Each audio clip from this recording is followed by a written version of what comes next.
Hey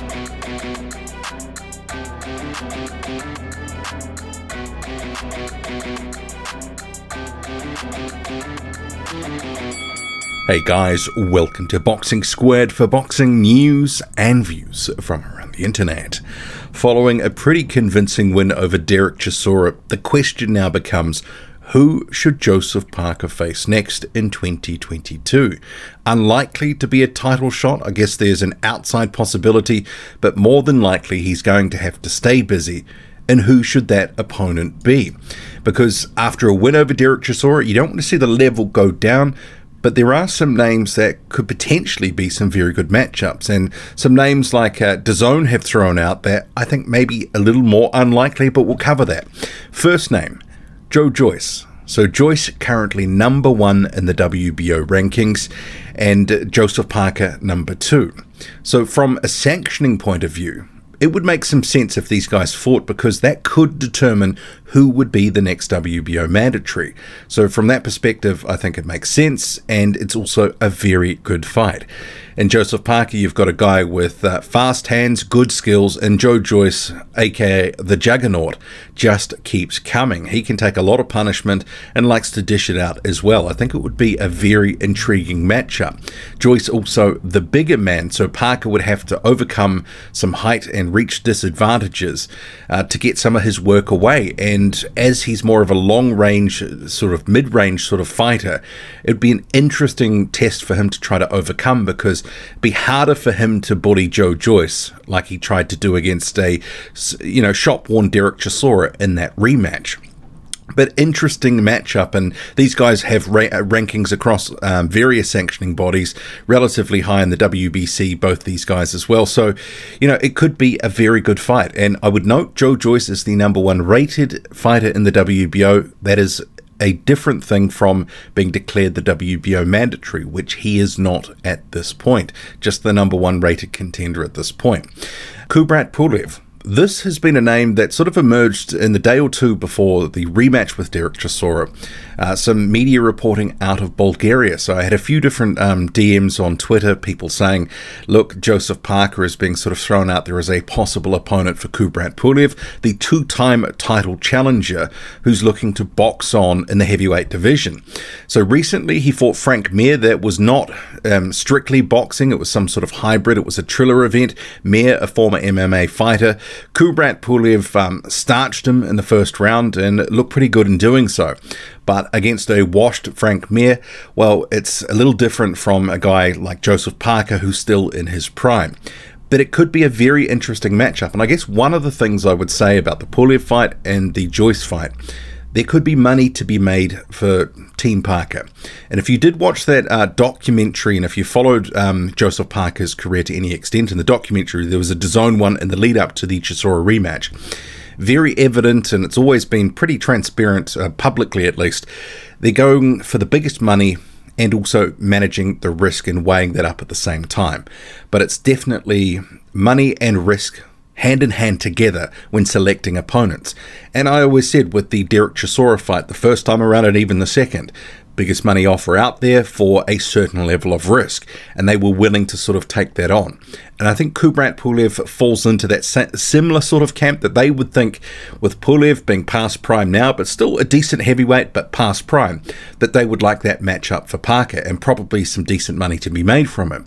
Maybe less dollars in terms of a Joyce fight, because Joyce is maybe not as big a name as Kubrat Pulev, but Joyce has been coming on in leaps and bounds. There were some names that were thrown out by DAZN immediately after the fight, and some of them I just don't think make any sense because I don't think they're realistic. One of them is Frank Sanchez, and Sanchez on the left here has actually called out Joseph Parker a number of times in the past couple of years. Parker's never really responded, and to be honest, while I really like that fight, and I think there is a super competitive matchup where Frank Sanchez actually has the chance to outbox Joseph Parker. He's got fast hands, he's got decent power, but also he's got fast feet. I think he's got faster feet than Parker, and is actually probably a slightly better boxer. But I think it would be a tactical matchup, and it would be a very fun fight. But the thing is, and for Frank Sanchez, who's coming off the best win of his career and soon to be in the ring again, he doesn't have any real buzz. He hasn't got huge names on his resume at this point. He's still in that sort of fringe contender status. And while this is a good fight, and, you know, boxing fans that follow the heavyweight division closely would recognize it as a good fight, there's no real demand for it. And as a result, there's no real money in it either. And with Parker and his team, just as I just described, looking for the money and the risk equation, making it all make sense, I don't see it how it could work. But there is a possibility that it could happen on DAZN in the United States, but I think that would be a very stern test, and also Frank Sanchez would be gagging for that opportunity, but I'm not sure it would pay what Parker would want for his services at this point, although I like that fight. Andy Ruiz Jr. and Deontay Wilder, both PBC fighters. Ruiz and Parker obviously fought for the WBO title at the end of 2016. Parker getting a close decision and a pretty, you know, it was a good fight. It wasn't necessarily a barn burner or a classic, but it was enthralling. A lot of people would like to see that rematch. But with Ruiz being at PBC, Deontay Wilder just coming off a loss to Tyson Fury, the second loss in a row, I don't see that happening next. I don't actually think these are realistic at all at this point. And if they were to happen, Parker would have to go to PBC. PBC's not going to farm those guys out to DAZN where nothing's on the line.